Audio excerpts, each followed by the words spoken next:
ಬೆಂಗಳೂರಿನ ಬೆಳಂದೂರಿನಲ್ಲಿರ್ತಕ್ಕಂಥ ನೆಲುವಿಗೆ ಹಾಸ್ಪಿಟ್ಲ್ ತುಂಬ ಚೆನ್ನಾಗಿದೆ. ಬಿಲ್ಡಿಂಗ್ ದೃಷ್ಟಿಯಿಂದ ಅಂತಕ್ಕಂಥದ್ದಲ್ಲ, ಕ್ವಾಲಿಟಿ ಪರ್ಪಸ್ ಮತ್ತು ದೃಷ್ಟಿಯಿಂದ ನಾನು ಮಾತನಾಡ್ತಕ್ಕಂಥದ್ದು. ಇಲ್ಲಿ ಬರ್ತಕ್ಕಂಥ ಎಲ್ಲ ಪೇಷಂಟ್ಸು ಕೂಡ ಡಾಕ್ಟ್ರು ತಮ್ಮ ಪ್ರೊಫೆಷನ್ಗಿಂತ ಹೆಚ್ಚಾಗಿ ಮಾನವೀಯತೆಯ ದೃಷ್ಟಿಯಿಂದ ಪ್ರತಿಯೊಬ್ಬರು ಕೂಡ ಆತ್ಮೀಯವಾಗಿ ಕರೆದು ಮಾತನಾಡಿಸ್ತಾ ಅವರ ನೋವುಗಳು ಏನು ಅಂತಕ್ಕಂಥದ್ದು, ಕಣ್ಣಿಗೆ ಸಂಬಂಧಪಟ್ಟ ನೋವು ಏನು ಅಂತಕ್ಕಂಥದ್ದನ್ನ ವಿಚಾರ ವಿನಿಮಯ ತಾಳ್ಮೆಯಿಂದ ವಿಚಾರ ವಿನಿಮಯ ಮಾಡ್ತಾ ಅದಕ್ಕೆ ಸೂಕ್ತ ಸಲಹೆ ಮಾರ್ಗದರ್ಶನ ಕೊಡ್ತಾ ಇದು ಮಾಡಿದ್ದಾರೆ. ಈ ಹಿನ್ನೆಲೆಯಲ್ಲಿ ನಾನು ನೋಡೋದಾದರೆ ನಮ್ಮ ಮನೆಯವರ ನಮ್ಮ ಮಡದಿ ಆಪರೇಷನ್ ಕೂಡ ಸುಮಾರು ವರ್ಷಗಳಿಂದ ಇಲ್ಲ ಆಯಿತು. ಅದಾದ ನಂತರ ನನಗೂ ಕೂಡ ಕ್ಯಾಟ್ರಾಕ್ಟ್ ಸಂಬಂಧಿಸ್ತಕ್ಕಂಥ ಆಪರೇಷನ್ನು ಮಾಡಿಸ್ಬೇಕಂತ ತುಂಬ ಕಾಯ್ತಾ ಇದ್ದೆ. ಮನೆಗೆ ಬಂದೆ, ತೋರಿಸ್ದೆ. ನಿಜವಾಗ್ಲೂ ಕೂಡ ಮೆಚ್ಚತಕ್ಕಂಥದ್ದು ಅವ್ರ ಸೇವೆಯನ್ನು. ಯಾಕಂದರೆ ಅವರು ಮಾತನಾಡ್ತಕ್ಕಂಥ ರೀತಿ, ಅವ್ರು ಹೇಳ್ತಕ್ಕಂಥ ಟ್ರೀಟ್ಮೆಂಟು ತುಂಬ ಭಾಳ ಮುಖ್ಯವಾಗಿದ್ದು.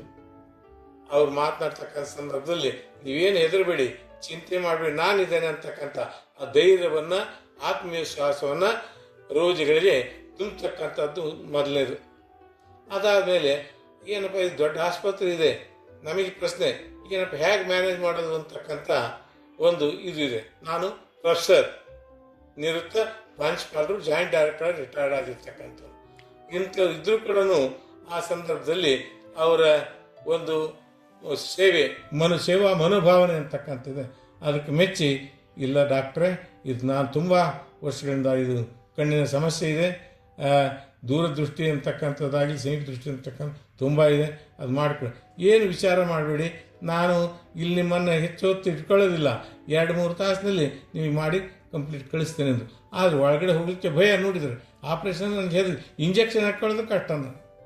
ಆದರೆ ಒಳಗಡೆ ಹೋದ ನಂತರ ಅದು ಆಪ್ರೇಷನ್ ಮಾಡಿದ್ರು ಇಲ್ಲವೋ ಅನ್ನೋ ರೀತಿಯಲ್ಲಿ ಆ ರೀತಿ ಆತ್ಮವಿಶ್ವಾಸವನ್ನು ತುಂಬಿ ಯಾವುದೇ ಥರಕ್ಕಂಥ ನೋವು ಆಗದ ರೀತಿಯಲ್ಲಿ ಒಂದು 15-20 ನಿಮಿಷದ ಒಳಗಡೆ ಆಪ್ರೇಷನ್ ಥಿಯೇಟರ್ ಕರ್ಕೊಂಡು ಮುಗಿಸ್ಬಿಟ್ಟು ಮತ್ತೆ ಸುಮಾರು 1.5-2 ಗಂಟೆ ಒಳಗಡೆ ವಾಪಸ್ ಕಳಿಸಿದ್ರು.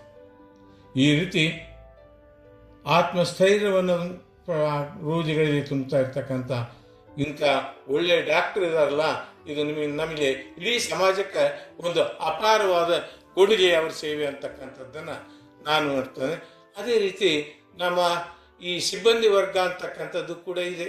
ಈ ಸಿಬ್ಬಂದಿ ವರ್ಗನೂ ಕೂಡ ಅದೇ ರೀತಿ ಅವ್ರ ತರಬೇತಿಯನ್ನು ಕೊಟ್ಟು ಯಾರು ಈ ಹೆಚ್ಚು ಇದರಿಂದ ನಗುಮುಖದಿಂದ ಎಲ್ಲರೂ ಮಾತನಾಡ್ತಾರೆ, ಪ್ರೀತಿ ವಿಶ್ವಾಸ ಗಳಿಸ್ತಾರೆ, ಮಾಡ್ಕೊಂಡು ಹೋಗ್ತಾರೆ.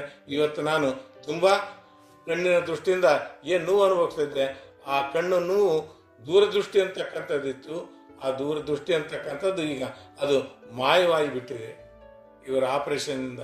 ಹೀಗಾಗಿ ನಾನು ನನ್ನ ಇತರೆ ಸ್ನೇಹಿತರಿಗೆ ಮತ್ತು ಇತರರಿಗೆ ಹೇಳೋದಿಷ್ಟೇನೆ, ಇಂಥ ಒಳ್ಳೆಯ ಆಸ್ಪತ್ರೆಯ ಸೇವೆಯನ್ನು ಪಡೆಯಿರಿ. ಮುಂದೆ ಎಲ್ಲ ದೃಷ್ಟಿಯಿಂದ ನಿಮ್ಮ ಆರೋಗ್ಯವೇ ಭಾಗ್ಯ ಅಂತ ಒಂದು ಕಡೆ ಕಣ್ಣಿದ್ರೆ ಕುಡುತನ ಅಂತಕ್ಕಂಥದ್ದು ಹೋಗ್ತಕ್ಕಂಥದ್ದು ಮಾಯವಾಗ್ತದೆ. ಇನ್ನು ಸಾಧನೆ ಮಾಡ್ತಕ್ಕಂಥದ್ದು ಸಾಕಷ್ಟು ಇರೋದ್ರಿಂದ ಆ ಕಣ್ಣು ಅಮೂಲ್ಯವಾಗಿರ್ತಕ್ಕಂಥದ್ದು ಆ ಸಂಪತ್ತಿಗೆ ನೆಲುವಿಗೆ ಆಸ್ಪತ್ರೆಗೆ ಭೇಟಿ ಕೊಟ್ಟು ಅವರ ಸೇವೆಯನ್ನು ಪಡೆದುಕೊಳ್ಳಿ ಅಂತಕ್ಕಂಥದ್ದು ತಮ್ಮಲ್ಲಿ ಇದೇ ಸಂದರ್ಭದಲ್ಲಿ ಮನವಿಯನ್ನು ಮಾಡಿಕೊಳ್ತೇನೆ.